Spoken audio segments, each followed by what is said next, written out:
I am in the middle of my rant while I'm still, well, I'm not in the middle of my rant, but I am back.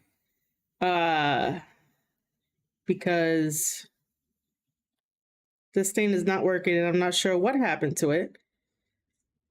So for right now, you're just probably going to hear me ramble on um, until I fix this because I don't understand. I touched it once, okay? And then it decided to not work. And I'm talking about my webcam. And like I said, whenever stuff, I decided to take out my mic to see if the other USB port would like work with the webcam. No. This webcam wants to be a pain in the ass right now. It really does. I was in the middle of my rant, and for some reason it didn't want to like come back. I don't know if that's because of the wire or anything, but you know, this is why I probably stuck to just regular podcasting episodes where, I could just hook up the mic and you could just hear my voice. So that way I don't have to deal with this kind of stuff. Is this thing still going? All right, so I don't know what's up with this. If I bring up my Discord, like what is it gonna do? No. Uh okay, that is just so weird that it doesn't want to work now. Oh my god. It does not want to work. There's nothing else I could think of, like, to get it to work.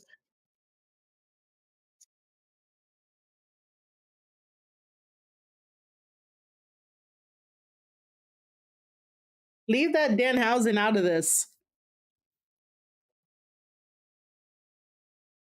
All right, so I don't know. All right, because it's telling me that Discord wants to access the webcam.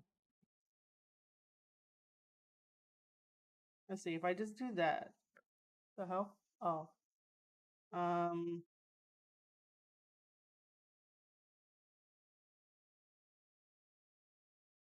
really?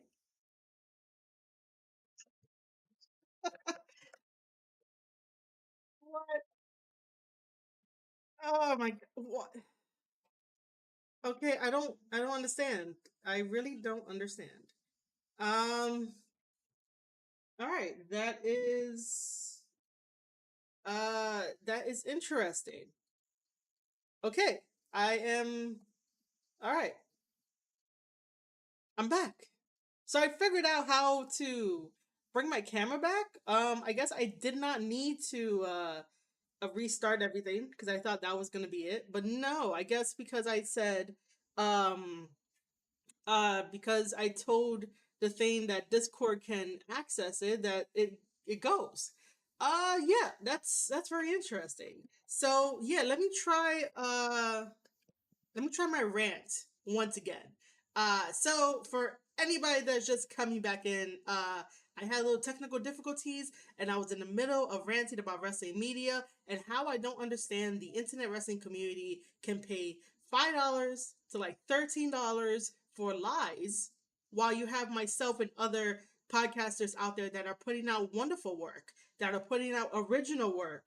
And we have to work 10 times as harder to try to keep up with the demand of creating wrestling content.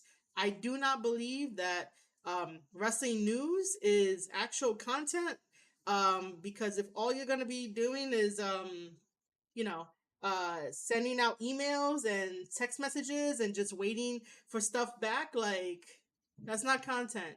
Content is doing this 24/7, can wake up and start a live stream, watch wrestling, review it, make podcast episodes, explain, storylines, maybe explain a little bit about, like, maybe the wrestler should be acting this way or that way, but then again, it's not my place to really tell how a wrestler should act. But in the course of like a story, like, just tweaks and stuff like that, I guess I could say that. But that's a lot of hard work. And also, creating articles and, in-depth, really think articles, I guess if you want to call them that. So I just don't think waiting around for an email from like WWE or your sources to be like, hey, can you confirm this or confirm that? And it's like, oh, I want to be first. I want to break the news to like everybody. And it's like, well, there's other people who want to live in kayfabe, and there's other people that don't want to anger wrestlers when lies come out about them, and then there's no like backtrack, or there's no apologies or anything like that. So yeah, that's how I felt about it. That's what I was gonna rant about. It's just that I have um my coffee page, which you guys can definitely go and support over there. Coffee makes it easy for people because it's not a commitment. Okay, it's not like Patreon. Patreon is definitely a commitment, but with coffee, you have the option to just leave me a $3 tip and then just leave.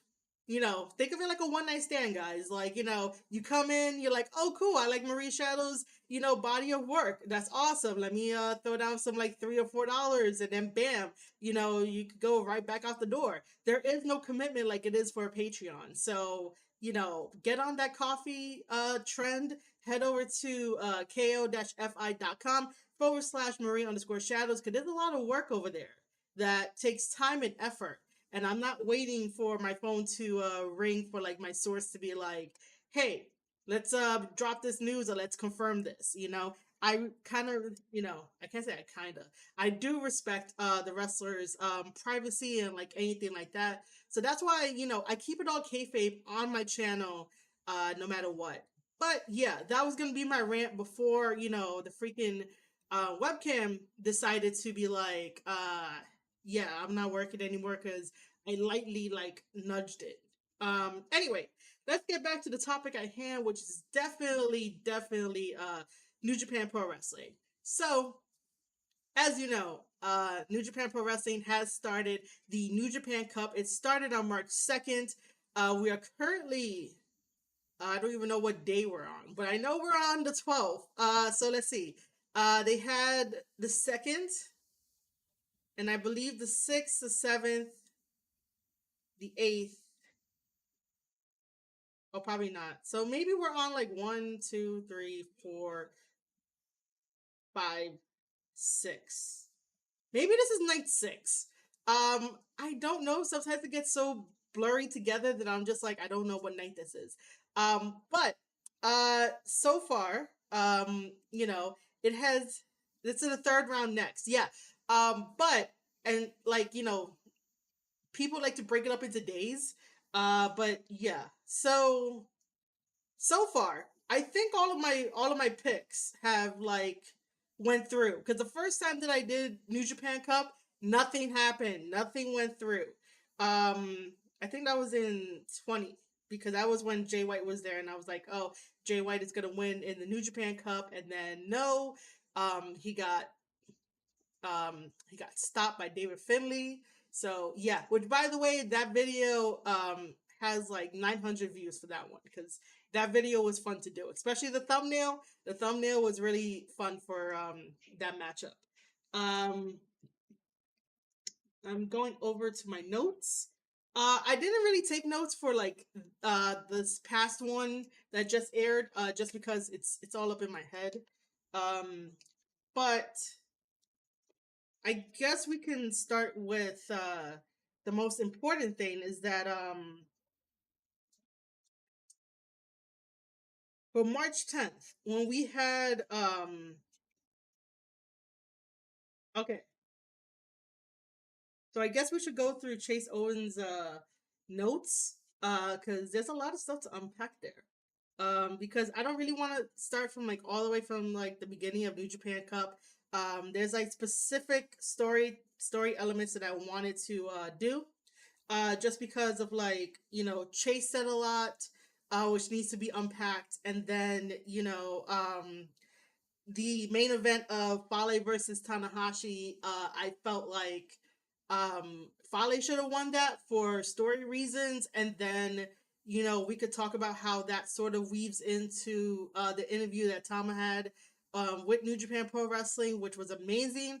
You guys should read the article. New Japan likes doing this thing where they put out like a mini video package of like the interview that they do, and then they have like the long form where it's written, and I'm like, just give me the whole entire thing, man. I don't mind reading it. Like I read it and I was like, oh man, this is gonna get great. And then I was reading some past interviews that Fale was doing, and he was talking about like the whole Bullet Club thing. This is like 2018 interviews I'm talking about. He hasn't done anything new or recent as of like we know. All right, so let's just start, right? Because I guess this is the big elephant in the room that with Chase saying all this kind of stuff. So for March 10th, Kevin Kelly needed a special guest, and he went to go get Chase, which was very nice. It was something different. I always enjoy Kevin Kelly on commentary, and I enjoy Chris Charlton on commentary too. And those two are like both of my inspirations and sort of like motivations to continue to do like my practice commentary, which I still have. And maybe one day on a live stream, I'll do commentary for you guys. Like, let's see how that goes. Um, just because I want to do more and help more in the business. So just practicing that. So while Chase was on commentary, Kevin asked him those questions because we all have questions like, what is happening, the state of Bullet Club and stuff. So, Chase had mentioned that he follows Fale wherever Fale goes. He follows them. He follows him. Cool. Awesome. That's the same way of like all the islanders of Tama's Island. Like we follow Tama where he goes. You know. So if Fale is on Team J, that makes Chase on Team J, which is like interesting. Interesting. Um, and then Chase mentions that he's fine with the House of Torture. If the House of Torture makes money, then he makes money, which is, I guess, kind of true. I do want to say that after this New Japan Cup, that the House of Torture needs to be away from Bullet Club and be its own thing, because obviously you can see that they don't need the legs of Bullet Club to sort of give them more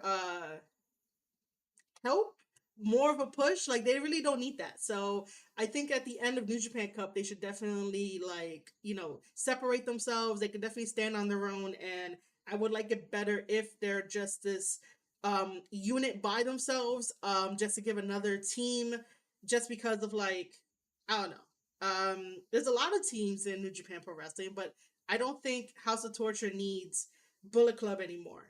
Um, so here's where it gets interesting, right?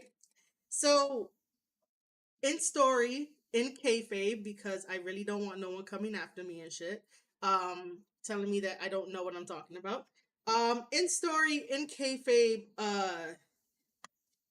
Chase blames Tama for all of this, and I'm like, I could see where Tama could get a little heated. Tama tends to wear his emotions on his sleeve and tends to do things that may be questionable in quick thinking. So you could think of it like, he attacks first and asks questions later. That's the type of character that Tama has. But the flip side of that is that Tama will take care of you. Tama will bring you in as long as you're able to show why your Bullet Club material, to show why you're the wrestler that you are, and I guess like treat you like family when when he does. I don't think that he leaves you I don't think he leaves you out to dry. But I do think that he can't always hold the person's hand. That's not what you're supposed to be doing in the first place. But there's this dual nature within Tama that like you have to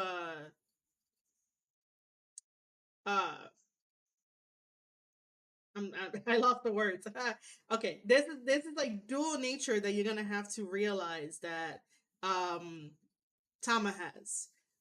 You don't if you don't fuck him over, he's not gonna fuck you over, right?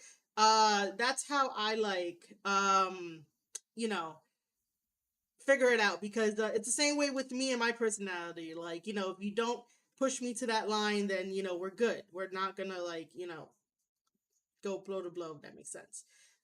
So Randy says, I have concerns for Chase's choice as he may need Tama later on. What if Jay does not want Chase part of his plans or turns on Chase? Uh, Chase may end up caught in the crossfire. Uh, yeah, I can see that, but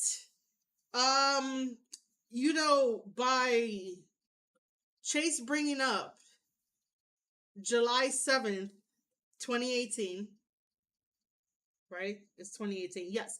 By Chase bringing up July 7th, 2018, I think he already made it clear in his mind that he's going to be basically following Fale wherever he goes. And Fale might like swerve us. He might. I don't know. But because of what happened on July 7th, 2018, which I had to research for, um, I think it's petty just because. So, Randy, do you know what happened on July 7th, 2018? Oh, yes. And by the way, this is live. So, those hearing it on the podcast, Randy's in the chat and Randy's been super cool. So, yeah, just to reiterate that. Um, yeah, July 7th, 2018 is an important date for Chase. So I'm just wondering if you remember what happened on that day.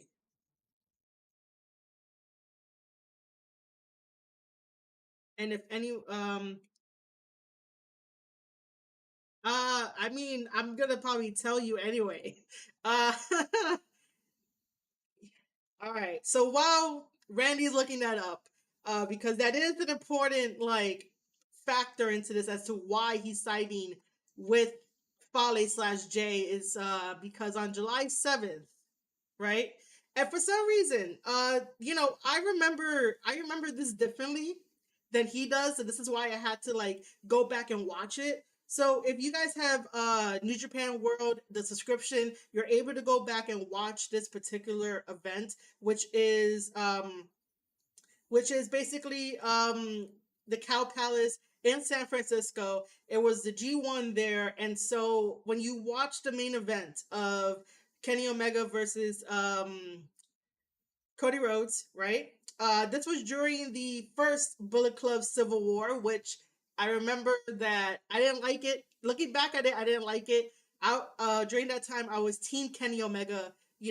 Fuck Cody. So we had the main event. Kenny Omega won. Kenny Omega said his words and stuff, and then you had Tama come out, you had Loa come out, and also King Haku. And, they're there celebrating with the elite. And then all of a sudden, Tama attacks Kenny. Everyone attacks everyone, bring them to the ring. And then, like, Hangman comes out, Marty comes out. Um, Even Chase and Yujiro come out during that time to sort of calm down um, what we now know as the firing squad, which is Haku, Loa, and Tama.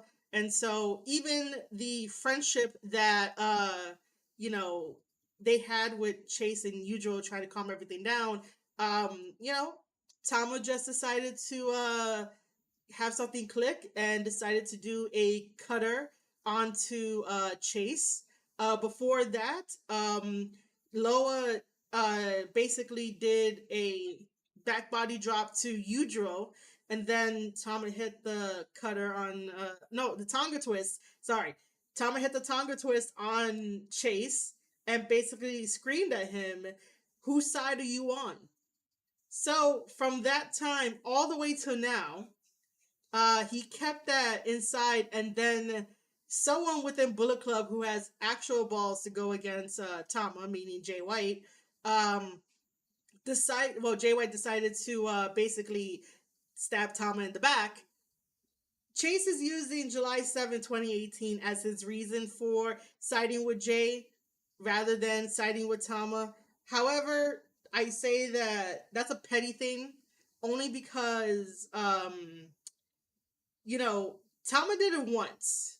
I can understand if like Tama did it again on the next like show where he just randomly came up during a match or after your match to do like another tongue twist or maybe a cutter or something, or stop you from achieving a championship title. But because it was only one time, and this is going to be the catalyst for the decision making going forward, it's fucking petty. Because if you guys were like men in the Bullet Club, you guys would definitely go up to each other and be like, hey, why did you do the tongue and twist? Like, these are my friends too. Like, why can't we all just get along? Like, before, well, I'm not gonna say before. This is after, because Loa after that was like everybody is equal in the Bullet Club, and then they kicked out the Elite and everything. But it's the fact of you sometimes just don't like, why do I want to say go into business for yourself? He didn't go into business for himself. Like Chase showed up on like a few BTE episodes, especially when during that time the Elite plus Chase went to that one hot topic, and basically they got like everybody there and they all like shopping and stuff. So there's that one being the Elite episode, and I think like Chase was on a couple of them. Tama was on like only one as like a cameo when he jumps down and he says, hey, I really like those guys.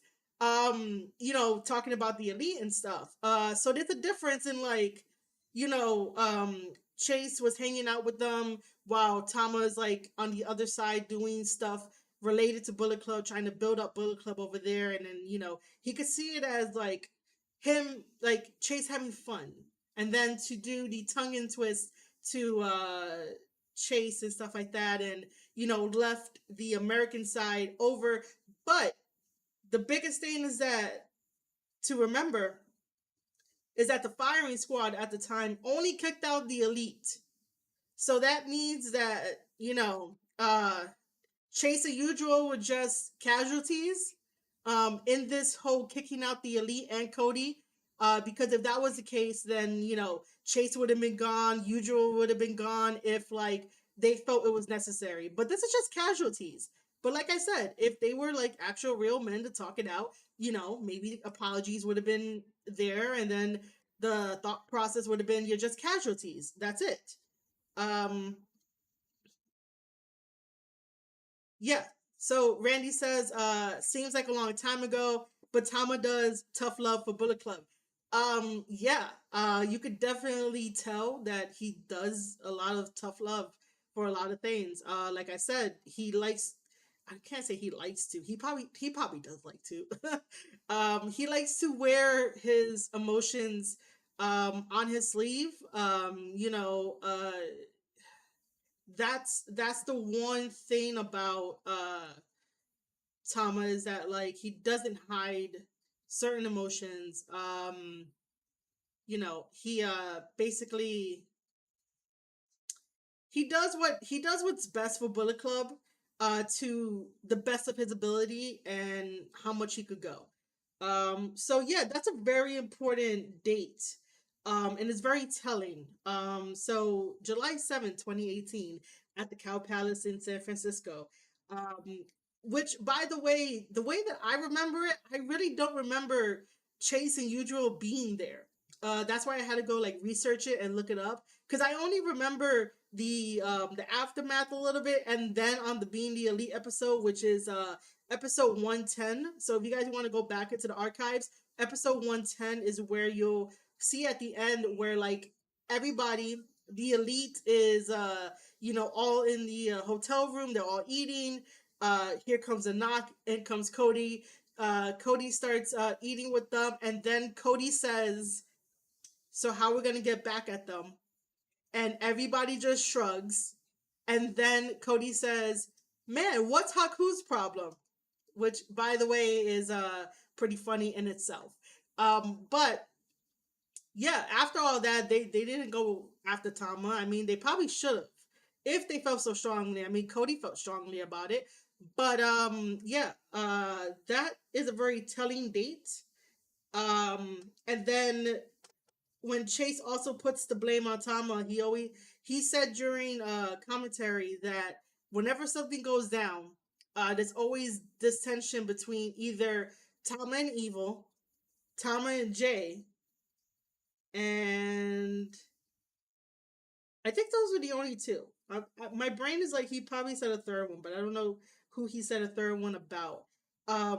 So in Chase's mind, he's probably like Tama is the common denominator of the troublemaker, and it's like you know, looking on the outside, you might think that he could be a troublemaker just because he has that tough love to make sure that everybody is up to a certain standard of Bullet Club. Like, they don't let just anybody into Bullet Club. Like, you have to have that certain standard, that certain mindset where it's like, you know, you want to break all the rules just because, no one's really going to give you the time of day or even like accept you or look at you or whatever the case may be, but there's a certain mentality that you need to have in order to be part of Bullet Club. If you don't have that, they're not just going to accept anybody. I mean, we could probably say that they accepted Robbie Egos as anybody, just because I'm just like, I don't know how he fits. But it's a good thing Robbie Egos is not with Bullet Club, and he's long gone. So yeah, but to just blame Tama for trying to instill a certain standard that was left upon them since Prince Devitt was the one that like created Bullet Club. So it's like, you just can't blame it on one person, you know? What else here do I have in my notes? Okay, so that was all of his stuff. Um Randy says Chase was noting that most of the problems in Bullet Club centers around Tama. Yeah, that's exactly yeah. Also, I believe in 2017 G1 New Japan Pro Wrestling almost fired Tama for actions during the match. Gino pushed Egos to be part of the Bullet Club. Oh, okay. Well,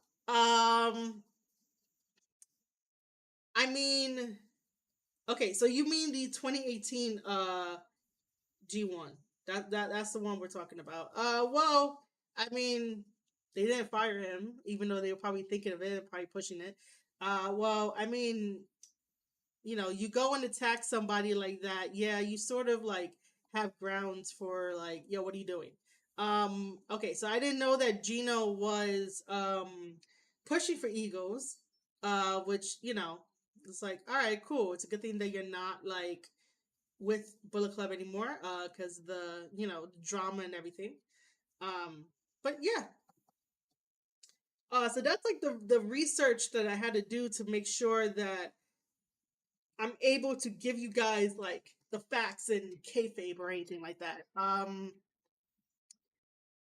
did find it kind of like egotistical that Chase would just blurt out how much money he's making, and even if you're making that much money, that could be gone in an instant because they could just take it from you while you're out here like, I'm gonna go side with Fale because wherever Fale goes I go, and then Fale is uh have him go to the top, but Chase won a trophy. I'm still waiting for him to win like a championship title, but yeah, that's just me. Oh, okay, okay. So Randy says, nope, in 2017, Tama was disqualified several times. Oh, lots of heat between Tama and New Japan office then. Oh, okay, okay, that one. All right, so I heard rumblings about that. Um, but I don't think that has anything to do with what's like currently happening and the story that's unfolding. I do think that Tama has, decided to not do anything stupid anymore. So that way, he obviously still has his job, right? I mean, because Bullet Club's whole mantra is basically like going against New Japan management and all that kind of stuff. So you know, it makes sense, but now he's sort of like uh you care correct on that. Agree. What? um but yeah, this is a different Tama that we're seeing. It's very, very different. But okay, I am correct on that. Okay, cool. It's a very different Tama, but Chase's story on commentary is very telling. There's a lot to really unpack and really like, put up, strings for like conspiracy stuff. But July 7th, 2018 is the biggest tell for why he, would side with Fale, and then if Fale sides with Jay, that's what it is. Which I think is kind of interesting that Fale has yet to say anything because, um, even though Tama puts somebody as the face of a big group like Bullet Club, that doesn't technically mean that, you're the leader. You're given the role as playing the face while, Tama in the background is doing things for Bullet Club and actually guiding and leading, and you're just there to present, face. I don't think that should give him the power to sort of, you know, kick them out and decide that, Tama and Loa are no longer part of Bullet Club and that they were always dead weight. Well, Jay could definitely say that they were dead weight because that's his opinion. But to like physically, I guess physically at this point, kick them out, and Fale doesn't do anything about it because Fale is now the last original OG of Bullet Club. That's a little something. And I know that they're not supposed to give us everything, right? Um I know they're not supposed to give us everything when it comes to storytelling, and this is going to be dragged out. I totally get that. But there are certain things that need to be established. There are very certain things that need to be established, especially, choosing sides, and then also, the questioning of choosing the sides.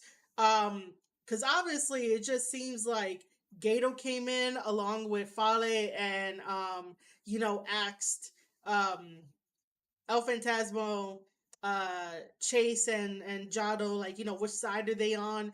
And, no one questioned it. And just because, Fale is there, like, shouldn't mean that that should scare them into, like, questioning things. Like, how are you ever going to grow as a person and as a story and as a group if you're not questioning the one person that declared themselves a leader when they shouldn't be declaring themselves a leader? Like, it just doesn't make any sense. And then to not question Gato of like, hey, did you know that the Good Brothers are gonna like be coming back into the Bullet Club? Like, is that a thing? Or even questioning that to Fale, like, hey, did you know that this was happening? Um, but yes, Randy is completely right. New Japan does the long game with storylines, and that's what I love. I just think that with this particular type of storyline, a little bit more needs to be given because we're left with more questions than answers.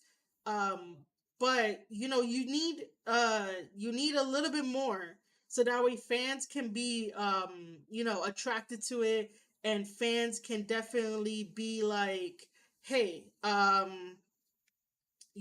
me pay attention to the storyline. For example, every single week, right, we all see on Twitter that people complain about, WWE.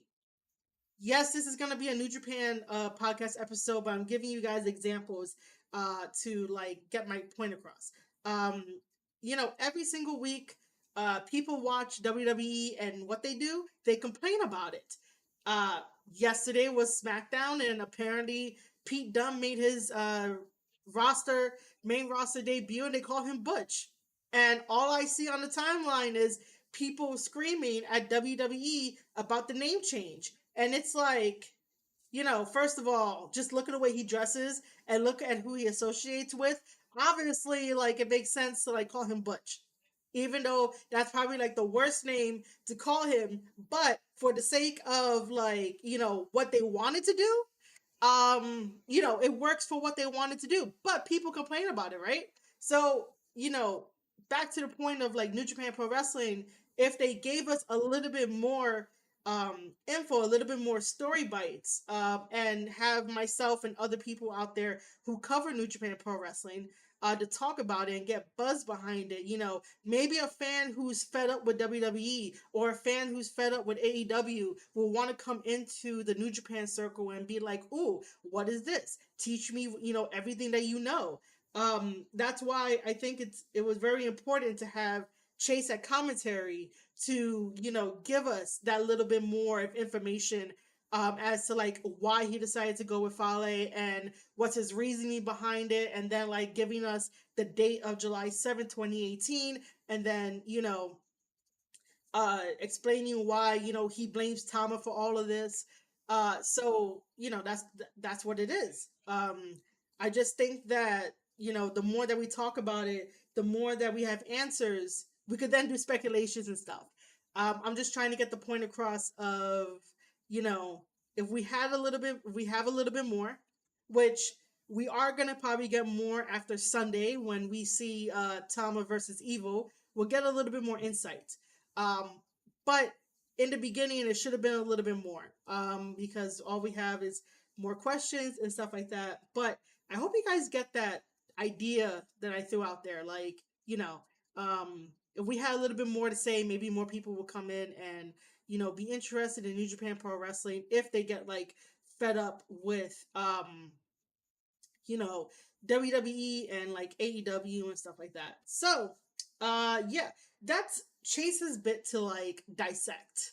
Now let's get to the main event of March 10th, which was Fale versus Tanahashi. Okay, I love Tanahashi. I really do. Tanahashi is an amazing performer. He is definitely a once in a lifetime, uh, once in a century performer too. However, ooh, excuse me. However, they're wording it, right? Because I don't really know how they're wording it. But, um, you know, uh, I think that Fale should have won against Tana. I understand why Tanahashi won. He won because he's still the light. He's still the hope in this COVID situation over there in Japan. So I get why he won. However, when you're dealing with a huge ass story like this, you can't miss an important piece of something that needed to happen. If this wasn't happening, then it's okay. Fale didn't need to advance, but because we have this specific Bullet Club drama where everyone is almost silent except for Jay and Tama, we need a little bit more. We need a little bit more people talking. Especially a lot more people questioning of like, hey, what is really gonna like go down? I don't know. I'm in that mood of like, you guys remember the really fun game Among Us? And everybody would hit the emergency button. We need that for fucking Bullet Club right now. We need to hit the emergency button and like talk all this shit out. Like, it's really ridiculous. But uh so I think that Fale should have won, right? Because my whole thing, like if you've been watching the channel and if you have, see, see, Randy's completely right. Randy is completely right. So Randy says Fale winning would have justified Chase's comments more, but his loss now casts doubts. It really does. And then you're starting to think that maybe there's going to be a swerve when it comes to, at the time, whenever we get there, this might end up like going all the way to May, because in May that's when the Bullet Club was made. So in May it'll be 9 years of Bullet Club, man. Um, but yeah, it absolutely does. And I think that's where they missed the important part. Like, I get it. Tanahashi is your guy the same way that Okada is your guy in New Japan, but you can't put you can't put a stop or slow the momentum down on this Bullet Club drama, because then, it's like, what's the point? Fale should have won and went on to the next round. And this probably should have been like story driven. When I say this, I mean the New Japan Cup. I think the New Japan Cup should have been story driven, because not we, because they decided to start this Bullet Club drama now, right? So, okay, so if you've been following my channel for a while, even my podcast episodes and stuff like that, I did a whole breakdown of all of my picks of like who I want to win the New Japan Cup and why, and it's all story based. So I would have loved if Fale would have been in the finals with Tama, right? Somehow Okada gets eliminated, because like I really don't think it's proper for a champion to be at the finals when, if Okada won, is he going to challenge himself for the title? Like, this is what didn't make any sense for having the champions in the New Japan Cup when they could have, like, not be there or whatever. But yeah, I just thought of that now. Like, imagine if Okada won the New Japan Cup. Like, is he going to really challenge himself for the belt? Like, that sounds really stupid coming out of my mouth. Anyway, so I had fantasy booked Fale versus Tama in the finals, because if you guys read that interview of that Tama did with New Japan Pro Wrestling, and I think he did with Chris Charlton. So props to Chris for that. Tama really says that, he honestly doesn't know what's happening, in the sense of he doesn't know if he's still Bullet Club. He doesn't know, the next step. He's figuring it out as we go along. And so, that's cool. That's great. I think that whenever you're presented to be in front of Fale just feels like the guy who's the final boss. Um, yeah. Uh, Fale feels like the final boss in your journey, in order for you to either like pass a test or pass his recommendation or something like that. Like, and I think that comes with me watching New Japan Pro Wrestling's Lions Roar documentary series. So, like, Fale just has that presence about him where it's like you don't want to fuck with him, you don't want to push his buttons, you want to make sure that everything that you do has like heart and soul and ambition towards it. And even if you maybe give up, there's like some chance of, some type of redemption, right? Like, he just has that. So I would think um that Fale uh versus Tama would have been a great storytelling element, because now that Tama is floating around, out of Bullet Club, the same thing with Loa. Um, if he would have fought Fale, it would have been like his final test to see if he's really truly Bullet Club material, right? Which, by the way, we all know that Tama is like true Bullet Club material. Or if everything that everyone is saying in the background is completely true about Tama, that like he's a troublemaker, he always starts shit, he wears his emotions on his sleeve and stuff. So like, I would think that if Fale got to the finals, and Tama were to meet him there, that would be Tama's final test to see what happens. And then from there, they can definitely be like, once Tama wins the New Japan Cup, he can challenge Okada, and imagine if they give him the belt. And then that will like infuriate Jay White more, and it's just gonna break down. It's gonna break down, and I think that's sort of where New Japan sort of fucked up by having Fale lose to Tanahashi on March 10th in the New Japan Cup.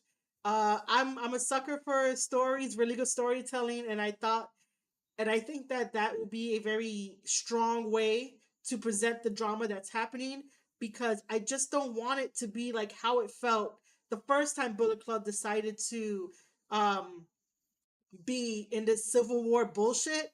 Because again, like looking back at, Cody versus Kenny, Cody Rhodes did not need Bullet Club at all. Like, I don't understand why he was fucking there in the first place.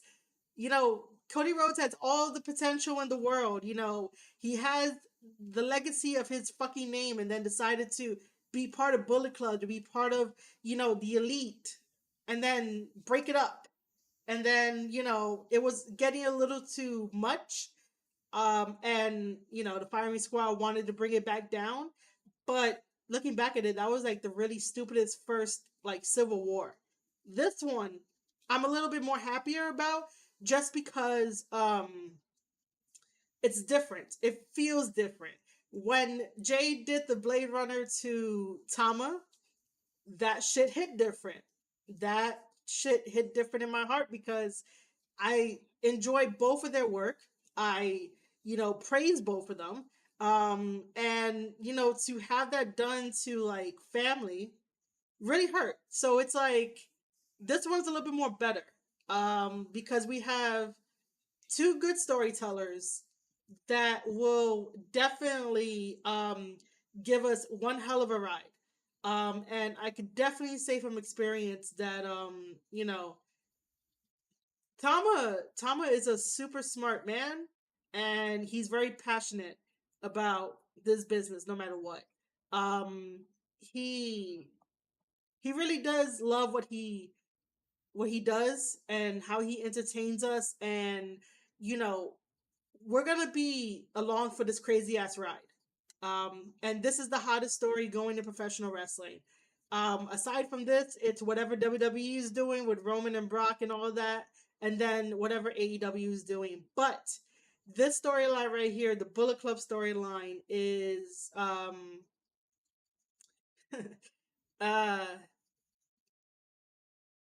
hold on. Sorry, I'm getting distracted. But yeah, the Bullet Club storyline is the hottest storyline going today, and it's really, really like something you guys should definitely check out, and definitely like follow me. You can definitely follow the Square Circle podcast and Marie Shadows. You can follow everything here because I will give you guys updates and we talk about this. And Randy will come in and like help me out to be like, well, this happened this way and stuff like that. So yeah, you know. So speaking of Randy, Randy puts in chat, maybe Chase advances and then somehow needs to confirm his choice. Will be interesting how it all plays out, but let's remember when Gato and Jay betrayed Chaos and Okada. Okay, cool. I'm gonna dive into that, right? So the way that Jay and Gato decided to betray Okada, that was a little bit different than like how this betrayal with Tama happened. Only because Jay kept telling Okada that he was gonna do it. He did not make it seem like, oh, I'm never gonna do it, or he never mentioned it. Like with Okada, Jay was straightforward. He was like, "You have something, I want it. I'm gonna take it from you, and I'm gonna do it." And that's exactly what Jay did. Jay did not hide anything.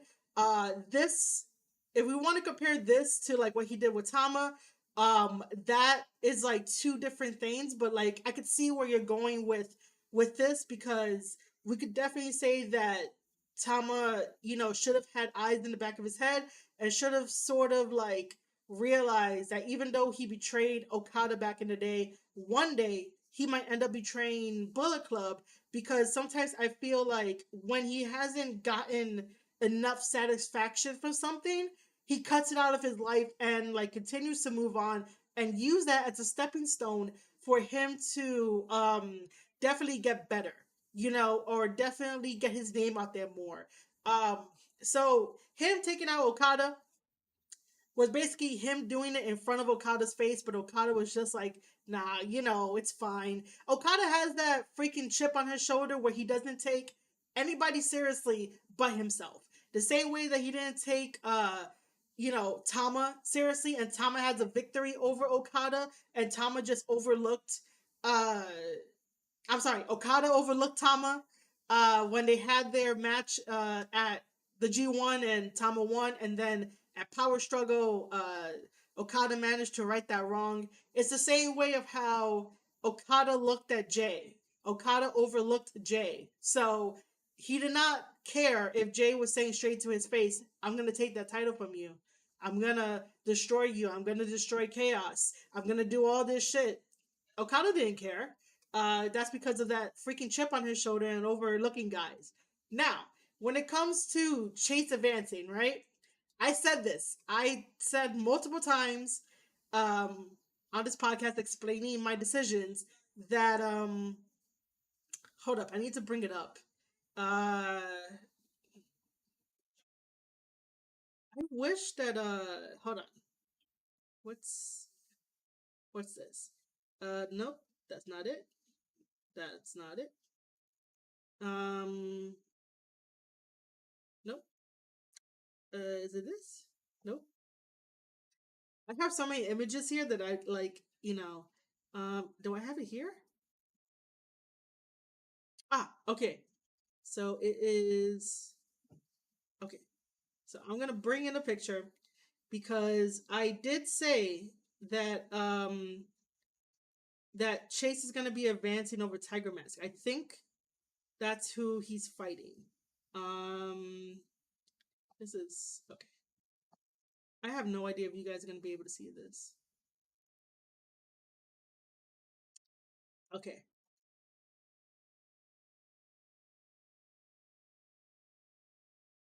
all right, I'm gonna block me for a second, right? Um, let me know if you guys can like see it good because I don't know. Um, let me see. Uh, I will read Randy's comments in a second. But yeah, let me see if this looks.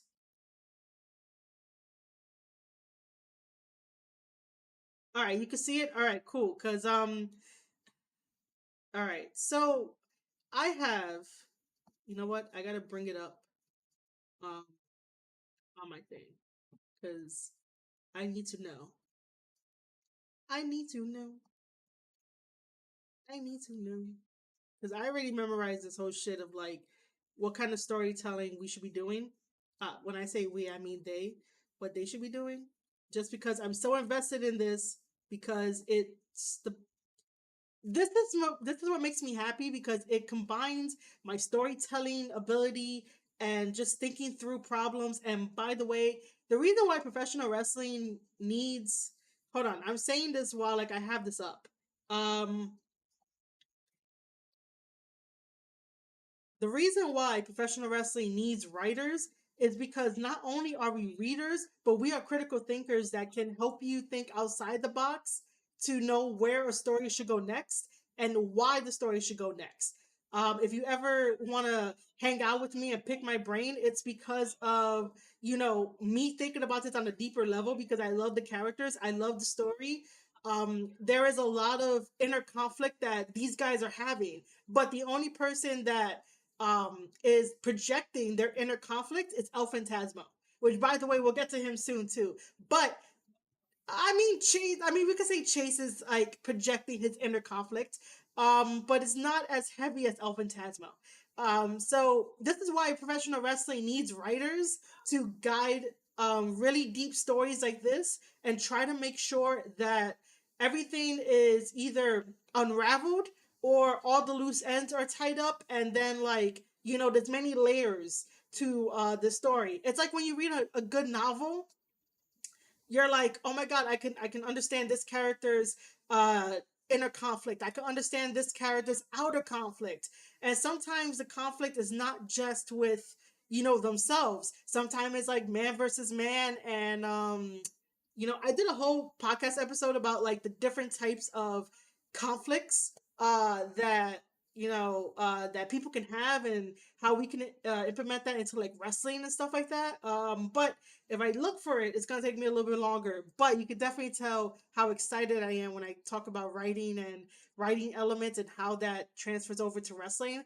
But yeah, that's why professional wrestling needs writers, because we are your critical thinkers. We are the ones that you come to when you have a problem, and we give you a solution. It may be like a crappy solution, but if you give me your input and we talk about it, and then we could try to find a mutual ground where it makes sense for your character to do X, Y, and Z. Your character, not necessarily you in the real world, but your character, and if it makes sense to do X, Y, and Z, then we could go on from that. Um, I am definitely not the type of writer that would just throw shit at the wall and see what sticks and be like, bam, just go do it. No, we're gonna sit there, we're gonna talk about it, and we're gonna try to answer every single question that I have, so that way I could put you over, because that is my job, is to put you over. If I can't put you over, then I fucking failed as a writer and I shouldn't be doing it. But yeah, you can definitely tell how passionate I get about writing and wanting to put my degree to use and wanting to help out people. And this is why all I want to do is just talk about New Japan Pro Wrestling, and all I want to do is talk about Bullet Club drama, and like try to see where this story can go. And if it goes in the wrong direction, I would definitely be like, well, it should have went in this one because X, Y, and Z. The same way that I was like, Fale should have won because Fale is like the final boss. And like anything, they could have did something unique with this New Japan Cup for 2022, because the Bullet Club storyline is so rich. It's so deep. The other factions in New Japan Pro Wrestling, so like Chaos. Chaos isn't doing shit. Like, why the fuck? Still, Chaos isn't doing shit. We have Hantai. Hantai is not doing shit either. We have Suzuki Gun. Suzuki Gun is doing their own thing, but there's no inner conflict. We have House of Torture. House of Torture is with Bullet Club, and like I said earlier, House of Torture needs to get away from Bullet Club. I think at the end of the New Japan Cup, that's what should happen. If not at the end of the New Japan Cup, it should happen at in May, in Philly. Like, New Japan, send Evil over to the States, man. Just do it. Trust me. Um, if you want, I could help out with that. I don't know how, but I could do something. Um, United Empire. I was gonna call them United Kingdom. I'm getting too happy right now. United Empire just got back together as like a complete unit. However, there was no inner turmoil inside, so like they're not really doing anything. The biggest storyline in New Japan Pro Wrestling is Bullet Club. So this is why I get so passionate about it, because this is like a really huge story-driven storyline that I could get behind, and I can actually like break it down for you guys and try to piece it all together. And I get super excited. So this is why I would think New Japan Cup of 2022 should just be story driven, even if it goes against their hometown heroes. I totally get why they have hometown heroes. I really do. But this is money. And New Japan, if you want to make money, you put it on Bullet Club right now. If any of the other teams end up getting internal conflicts, you sort of put money on them too. But this one right here is money. Like, do not leave money on the table, New Japan. Like, don't do it.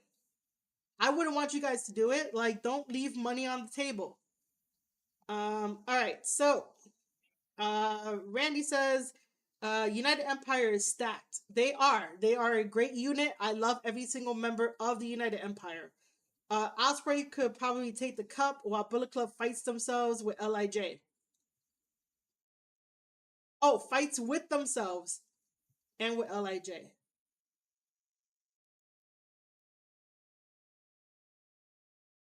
Are you saying that Bullet Club is fighting with LIJ too? What did I miss? Or did you mean that United Empire is fighting with LIJ?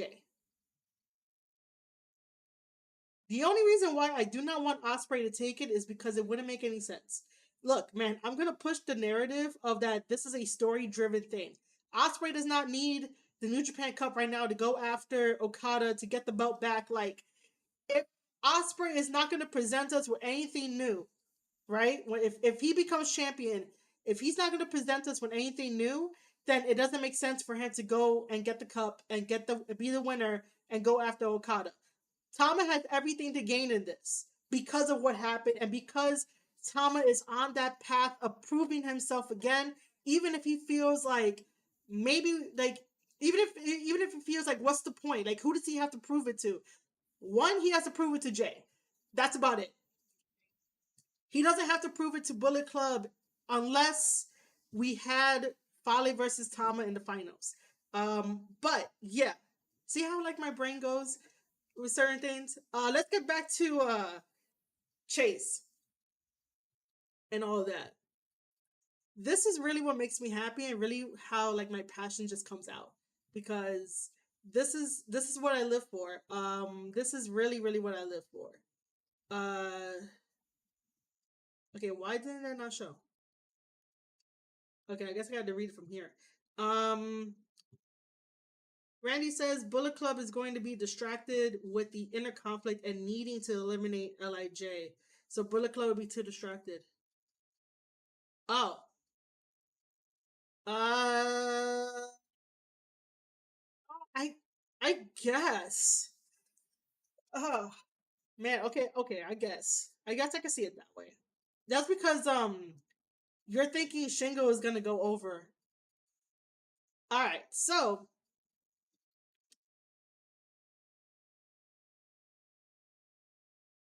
uh alright, so let me go back to this lovely picture, which you guys can see, right? Because we were talking about, Chase advancing and stuff like that, and then I got on a tangent of why professional wrestling needs writers, which they obviously do need writers. They need me. They need Marie Shadows. So if you need me, my DMs are open at Marie_Shadows. If you need me, I'm there for you. All right, so sorry that you do not see my cursor um at all. You're gonna have to listen to my voice. All right, listen to my lovely voice. On the right hand side, down at the bottom, we are going to be having Chase versus Tiger Mask. It is no question, Chase is going to advance to the next round, which, by the way, I want to say that Jado got betrayed by Bullet Club just because Chase was, being Bullet Club to Jado. How dare you, man? Like, Jado cares about you, cares about the team. He's the only one that cares about the situation. And he was like, what happened? Like, what did Jay do? Like, Jado is the only one that cares about the situation. And then all of a sudden, fucking Chase had to go and do Bullet Club tactics to Jado. Even get Jado's defenses down. And I was like, yo, Jado got betrayed by Bullet Club. What the fuck? Anyway, Chase is going to advance, right?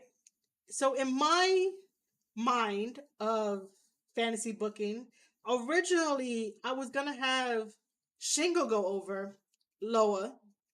Nothing against Loa. I love him too. But that was a really hard pick. But then, if we play this out, what happens if we did get Tungaloa versus Chase Owens in the third round, right? Then that would definitely put pressure on Chase and all of his beliefs and, confirm whether or not he really is going to be on the side of Jay and Fale.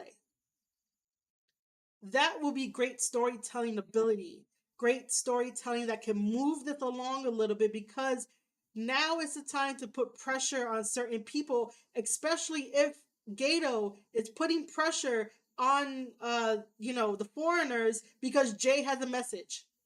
And you noticed, oh my god. And you notice that Gato has not gone to House of Torture to ask them, yo, what team are you on? So, this would be a great storytelling aspect if we can get Loa versus Chase and see what happens. Because it will be nice. It will be interesting and it just helps with story. Fale lost, which was a very important piece of the story that should have never lost. And then you have Chase claiming that wherever Fale goes, he goes. So, why not have Loa versus Chase? And by the way, my freaking restream comments are not like you know, um popping up. So Randy said, see where you're going, good stuff. Awesome. Thank you, Randy. Like I said, I live for this. To make story better, to make story that makes sense. I really do like live for this. This is 24/7. So I would want that, but I don't think anyone in New Japan Pro Wrestling is listening to me at the moment. So imagine this also, right? March 13th, which is tomorrow for us, it's already Sunday for Japan. We have Evil versus Tama. And this is going to be hard. This is going to be filled with emotion. This is going to be the match that makes or breaks Tama. The match that makes or breaks this Bullet Club storyline and everything that it's supposed to stand for. I do know that we are going to be on a slow burn when it comes to whatever Tama has planned for Evil. And I am here for the ride.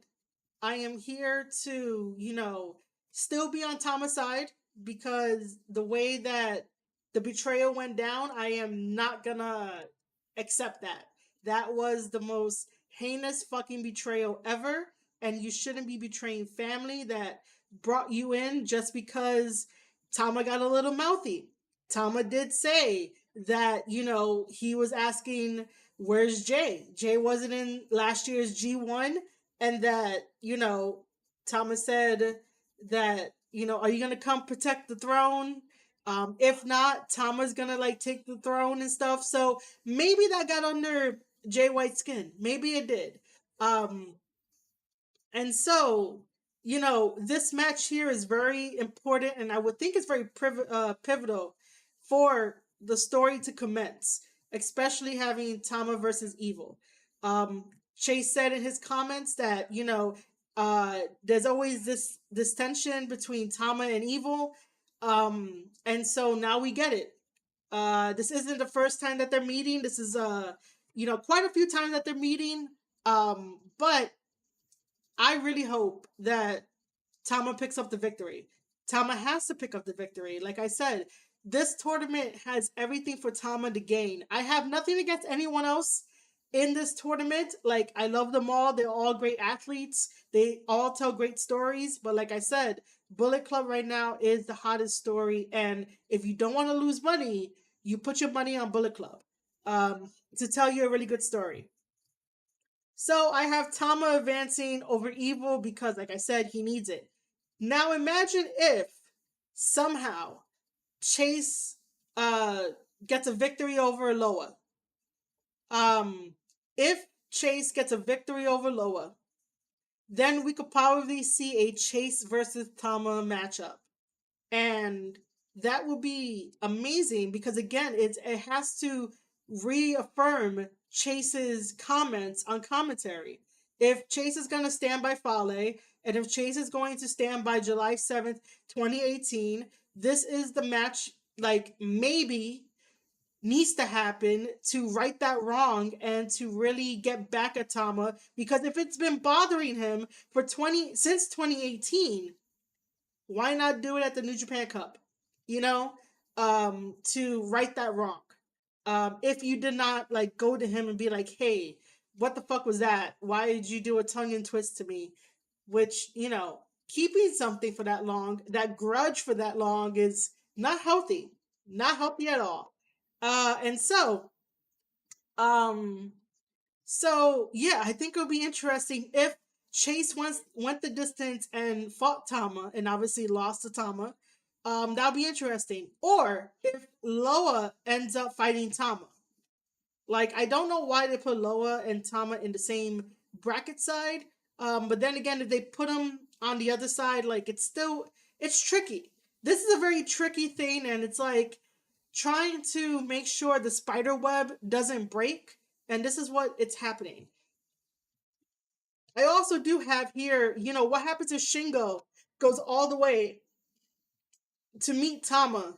That would be his toughest challenge for the New Japan Cup, and that would be even more story driven because Shingo seems like the type of guy to enjoy that kind of redemption story that Tama has right now.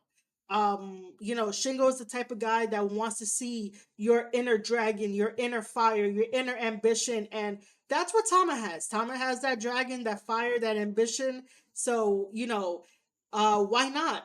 Why not for Tama to go all the way through to the finals and for that? But this is just me fantasy booking here, and this is what I love to do. As you can see, for everyone that's listening to this via audio, I do have like Osprey in the finals going after Tama. Maybe that could be a matchup, and then Okada versus Fale if Fale would have went the distance, or I have Fale versus Tama, and then the obvious one that Okada versus Tama, and then Tama becomes champion and challenges Okada and gets the belt off of Okada because regardless, Tama has that victory over Okada, and that definitely gives him the advantage to be next in line to get the belt.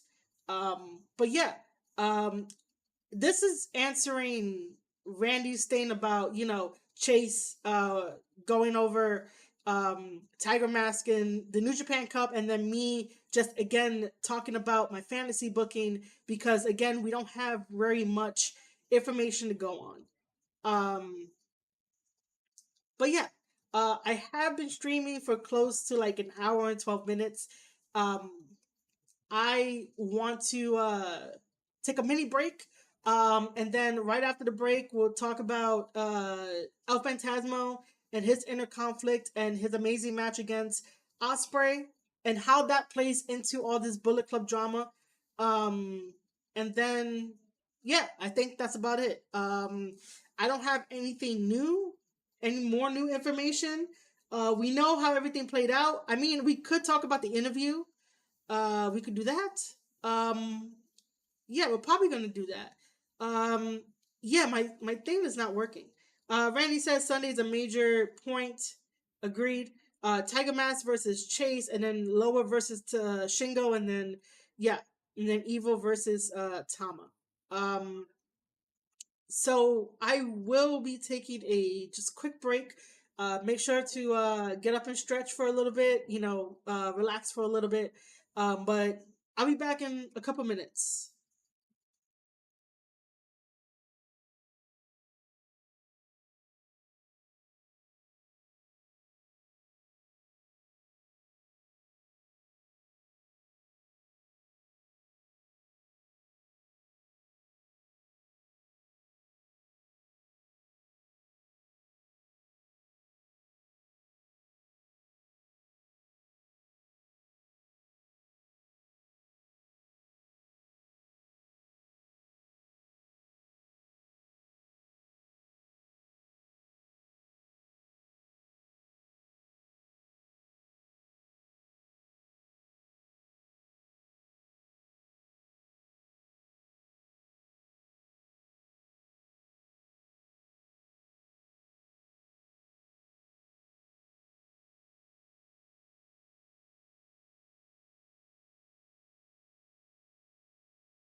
My Spotify doesn't want to run, so yeah.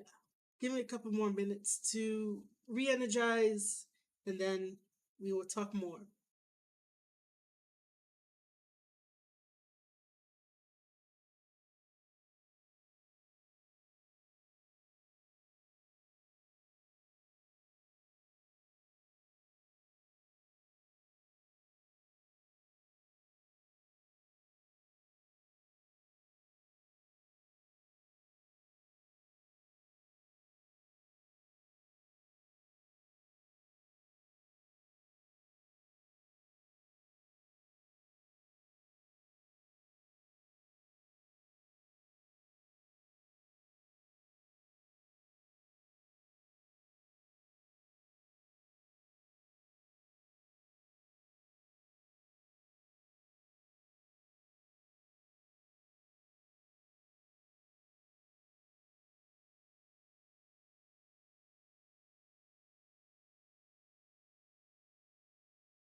All right. I hope you guys had a wonderful little mini stretch break. I don't want to keep you guys here a little too long. So the last two things that we're going to talk about is El Phantasmo and how he fits into this whole Bullet Club drama, and just stuff that I was thinking about that pertains to his character and his inner conflict right now. So I am a little cold just because it's freaking snowing outside. So yeah, I could feel, whatever. Um, so oh, and then after that we'll talk about the Tama interview because that shit is amazing. So first things first, El Phantasmo is an amazing guy, and he got brought in. Oh, what did they say on the commentary? Fuck. Well, he got brought into Bullet Club. Okay, so Osprey had brought in El Phantasmo into New Japan Pro Wrestling, but instead of joining Osprey, which I think Osprey was part of Chaos still, everything seems like so far away, man. Such a long time ago. So he thought that Osprey was going. No, sorry, Osprey thought El Phantasmo was going to be, I guess with him and Chaos, but he joined Bullet Club, and ever since he joined Bullet Club, he basically like cheats and does rakes his fingers across the back of people and stuff. However, when you eliminate the other Bullet Club members, the other Bullet Club influencers, you tend to, shine. Uh, Today, during New Japan Cup, it was El Phantasmo versus Osprey, and El Phantasmo shined in that match. He is a fantastic wrestler, and he is amazing in the ring. So is Osprey. It was a very nice match. Really good back and forth. Of course, El Phantasmo over maybe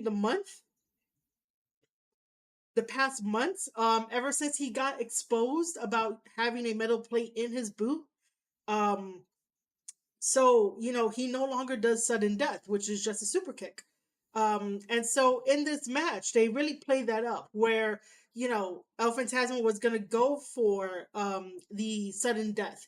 But Osprey just looks at him and yells at, not really yells at him, but, mouth off to him about, do it. We want you to do it. Like, why are you not doing the sudden death? Everybody, including Osprey, including Bullet Club, they have been on El Phantasmo's back about why he doesn't want to do the sudden death move. And this is something that plays into his inner conflict because if he's not confident in this move anymore, that's why he doesn't really do it. He tries to get over the mental hurdle of it, but he just really can't. In this match, he doesn't really hit it. I think Osprey decided to like mock him, and like I think he hit his own um like super kick to El Phantasmo. But regardless, unfortunately, El Phantasmo lost the match against Osprey. what I think is going to happen is that because everybody keeps um asking El Phantasmo, "Hey, why are you not using the super kick?" and then people have to pick up the slack. You realize that you're doing more work than he is, so you're gonna keep going after him and keep nagging him, and eventually, I think he's gonna be the first person to go back to the United States and be with Jay White, the Good Brothers, and Chris Bay, um, doing the American tour, just because he will probably feel like he wants to be valued, and he was valued before he got exposed. So mentally that probably fucks with you. Like, if we're gonna break this journey down, he won multiple matches, whether it's tag team matches or singles matches, with the Bullet Club help, plus the sudden death, and then finally being exposed as the person that cheated to win this whole time. That kind of like fucked with him mentally. So I just think that everybody getting on him, including Chase, to be like, "Hey, why didn't you kick it? Why didn't you kick Honma when you had the chance? I had to step up, blah, blah, blah." All of that is probably going to push him away. And it's probably going to have him go to the States, wrestle there, gain some value. Because another thing, too, is that he's been trying to tell New Japan Pro Wrestling that he wants to be included into the heavyweight division. I guess he's trying to bulk up. He really looked good in this match. Um, like, physical appearance wise, he looked good. But I think that his value would raise if he were to go to the States and try to figure things out and try to create a new move, and not necessarily be the cheating part of the member of the Bullet Club, and do things the right way. You could still be a heel and give great freaking matches. You just don't have to like cheat sometimes, if that makes sense. So Phantasmo's inner conflict is a really, really good one. It shows you the progression of what it means to have a character that starts out with, he's super confident, super cocky, because he knows that he has something illegal in his boot. But the running storyline is that he has been training in Canada and kicking maple trees in order to get his heel, the foot of his heel, that strong and that powerful. So, it makes sense. And then all of a sudden hit a bump in the road where you get exposed, and that shit brings down your confidence. So if any wrestler out there wants to, study a really good character development, you study El Phantasmo. That's what you do. Just because of how his character over time changed, and it was a really, really good change. Um, that's what happens. So other than that, that's what I think. He hasn't really said much to begin with. A lot of people haven't really said much, so that's all I could go on.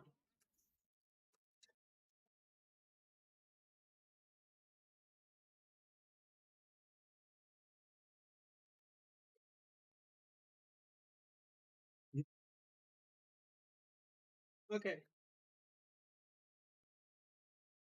The last thing that I want to talk about is the the promo. It's not the promo. The New Japan interview that um, Chris Charlton did with Tama. Um, which I'm trying to find it on my Twitter. There it is. Uh, I don't know how I'm going to talk about this, but just seeing the mini interview that they put up, the video package, you could definitely tell that even though Tama is extremely upset, and Tama is basically like trying to understand everything the same way that we're trying to understand everything, because again, we were all left in the dark. Like, there is no like, I have no sources or nothing to like give you guys or anything like that. And by the way, I do not consider myself part of the wrestling media, even though like I cover professional wrestling. Um, Wrestling media is just really, really like toxic gatekeeping, and nobody really wins. Everybody wants to be first in breaking news, but what I want to do is share my passion for wrestling. I totally forgot I have that. That means Underscore Rob underscore W is now following. hey, thank you for following the channel. That thing, that bell, like fucking scared the shit out of me. You can hear it in my voice, right? You can hear it in my voice. Um, what is your name? Hey, is this Aussie Lucian?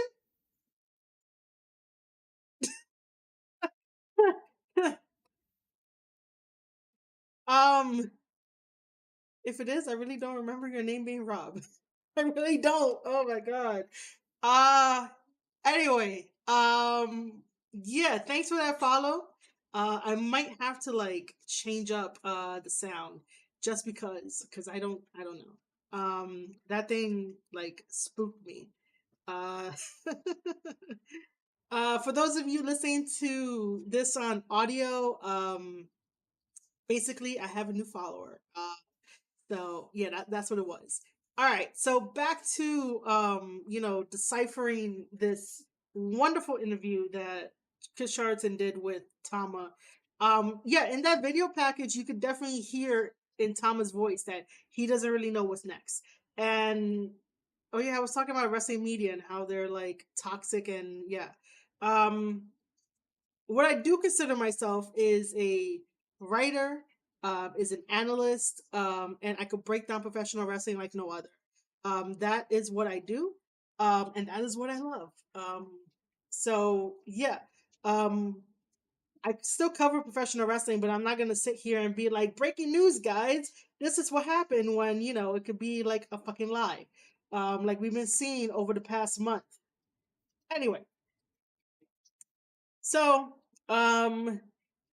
this interview is basically written up, right? Let me see if I can find something good. There was so I think it's true, and definitely a true sentiment when Thomas says in this interview that you know uh about the chase between God and the Good Brothers, because we were all focusing on that. Like there was nothing different. We all wanted, to see that happen. We all wanted the Good Brothers to go down and be defeated by God. But I think that Tama is right when he said that Jay saw an opening, and that that blindsided him, and nobody was prepared for that.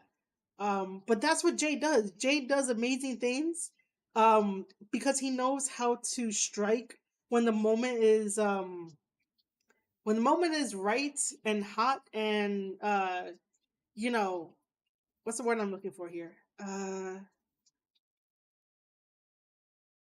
Jay basically strikes when your guard is down, and that's what really happened. Too much focusing on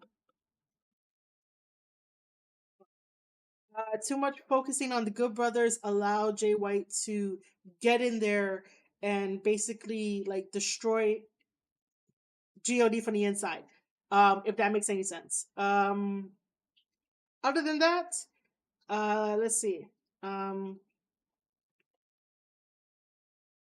and then him saying that he's at a standstill, like you could feel that in the video. You could definitely feel that in the video.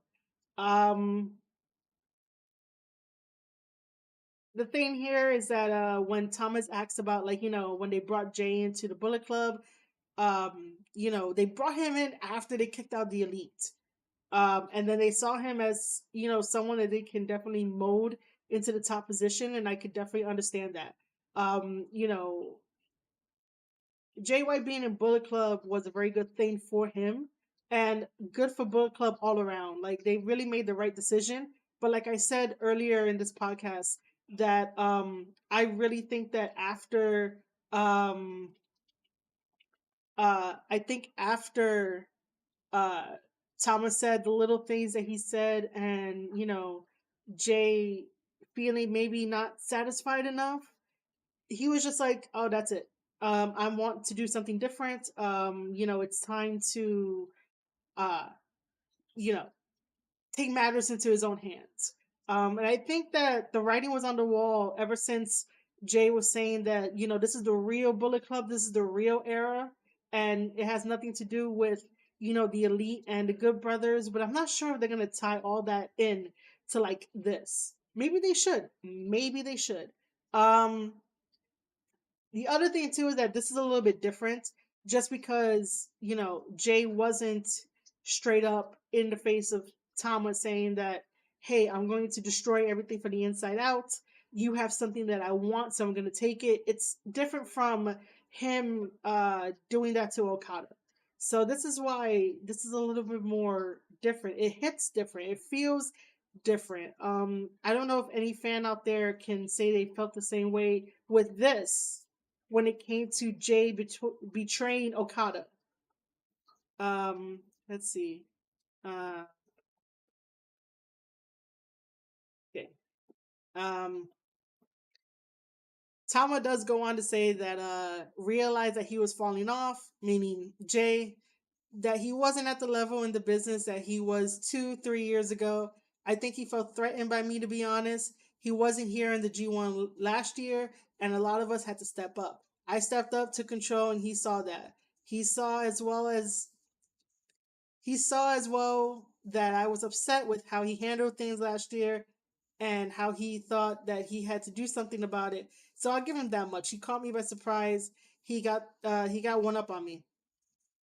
Um yeah, I totally agree with that. That if you're not being careful, of course everybody in a group is gonna have their egos and is gonna have their days where things are not gonna make sense, things are not gonna be right. But at the end of the day, if everyone in Bullet Club is supposed to be family, you could just talk it out.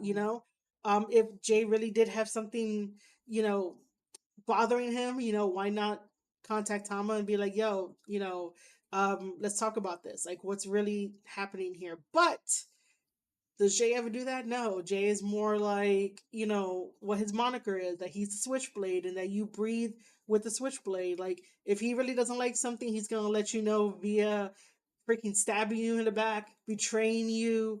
But yeah, like I said,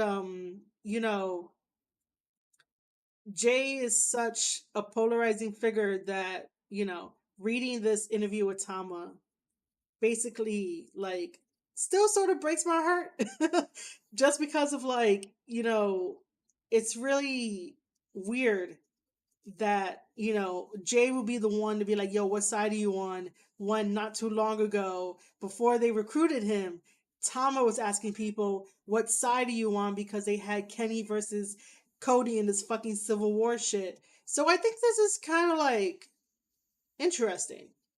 I'm gonna have to think more about it. I didn't think about it that way.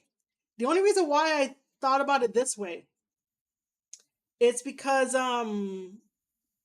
Chris had asked Tama, and he says, I'm quoting from the article. Backstage at Anniversary, Gato spoke backstage to El Fantasmo, Taiji Ishimori, and Bad Luck Fale. He relayed a message from Jay White saying, "What side are you on?" Right? So like, I'm just gonna stop it there for that. That's what Tama was doing when we had the first civil war between Kenny and Cody. So, you know, to now have Jay being like, what side are you on? This is interesting because the reasoning for um Tama and the firing squad to kick out the elite along with Cody is because they got too big for the group. The spotlight was always on them and it wasn't on the group itself. And which I find kind of weird if we want to like sort of compare it. Um this is very similar, where I guess Bullet Club in Japan, I don't know if they weren't getting as much. Hmm, I don't know. Okay, hold on. I gotta think about this. Right now, I'm a little cold and I don't want to put on the damn sweater. So that's why I'm having a hard time thinking about this. Um,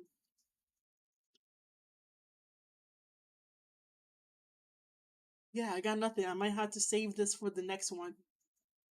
But I do find it interesting that not too long ago, before they got Jay White, Tama was doing the same thing for the civil war between Kenny and Cody. Even though Kenny and Cody were doing it too, of like, yo, what side are you on?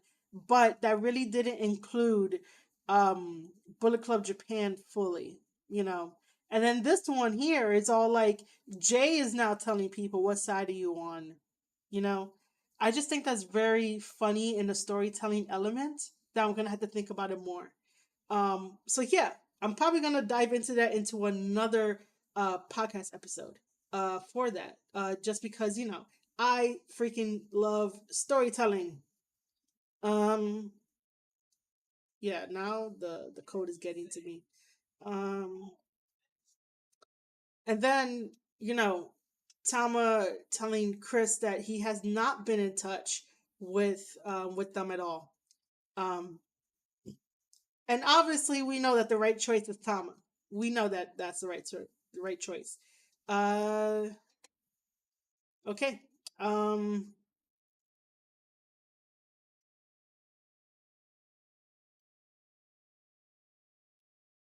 and then freaking Tama with him saying that him holding the gold, right? Because I was saying before that if Tama, no, when Tama wins the New Japan Cup, he's going to face Okada, he's going to get the belt, and that's going to anger Jay White even more. And then we're going to see this whole thing explode into something really good and something really great. But yeah, you guys should definitely read the interview. The interview is amazing. Chris Charlton did a very great job of it. And so, uh, yeah, um, he really does, you know, and I think this came out this came out like yesterday. Uh, there's an interesting thing where Chris asked him about, you know, if Tom has anything to express to Fale. And Thomas says, "We're family. That's blood. So you already know what the right choice is. We shouldn't even have to speak about this. We started together day one here. So you know what the right choice is, Fale. That's why if they would have went with Fale going over in the New Japan Cup, that would have made Chase Owens' comments that much better, that much stronger. And then Fale doesn't have to say anything until we get to the finals and it's Fale versus Tama as like the final boss. Because again, you got to think of this as a journey for Tama to get a redemption story. And you guys might be like, you know, upset with redemption stories, tired of redemption stories, but they are the best stories that make the most money because you're rooting for the one that got burned. Tama definitely got burned in this. Like, there's no ifs, ands, or buts. Like, he got burned. And so him facing his ultimate challenge, which would be Fale, because Fale is an OG and probably the only way to get back into Bullet Club, to have some type of stability into Bullet Club, you go through Fale. You don't go through Jay. You don't go through the Good Brothers. They have no fucking power over this whole thing. They really don't. And I really think that the people in Bullet Club should probably like stand up and be like, bro, you know, you didn't make Bullet Club. You're just here. You know, you got into it because you were the right fit. That doesn't mean that you go and do it by yourself, because if that's the case, you know, get out of Bullet Club and just be like Jay White. That's it. Not associated with any other, you know, faction or club, because Jay really does think about himself rather than thinking of the team. You know, that's the whole thing of Bullet Club, is to think about the team. Everyone was equal. So Fale should have the last say into like anything that Jay wants to do, but nothing has been questioned, nothing has been confronted, and I think that that's what we're missing. we're missing that tension between everybody. Just because there's really not much going on. There's not much story happening yet. But like I said, everything's gonna be a slow burn, and I'm gonna have to accept it. But I'm not saying to like give me the full story now. Give me enough so that way I can talk about it, maybe suggest some like changes or who knows whatever, and then like present it to everyone here that's watching this or listening to this on your favorite podcast episode, your favorite podcast platform. But this is probably going to be your favorite podcast episode. um yeah, so that's what I think about the whole entire thing. I really do think that New Japan Pro Wrestling missed a really key storytelling element just because they wanted to keep Tanahashi as the face, as the golden boy for, the hope and the light in this COVID situation and stuff. And I think that you shouldn't be missing things when, there's money left on the table. Um, but yeah, uh, I have fun with this. I really don't know what else to talk about. I don't want to go in circles. That's about it for me. So what I'm gonna do is um,